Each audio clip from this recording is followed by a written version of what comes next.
নবী ডেকে বললেন, ইয়া বেলাল আনফিক ইয়া বেলাল লা তাখশা মিন যিল আরশি ইকলালা। ও বেলাল, আল্লাহর রাস্তায় দান করো, কারণ আমার আল্লাহর ধনভাণ্ডারের কমতি নাই। সাইয়েদনা বেলাল রাদিয়াল্লাহু তাআলা আনহু সবচেয়ে গরিব। শুনতেছেন? বুঝতেছেন? সবচেয়ে গরিব। ডাউন পার্টটা ঢাকার মতো একটা গার্মেন্ট ছিল, একটা কাপড়, এটা পেঁচায় আসতো, নামাজ পড়তো। গায়ে রাখার মতো কোনো জামা নাই, আর খাবার দাবার টাকা পয়সা বলতে নাই।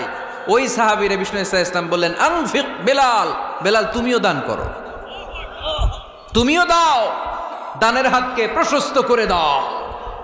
আনফিক ইবনা আদম উনফিক আলাইক, হে বানি আদম দাও, দিলে আমি তোমারে দেব।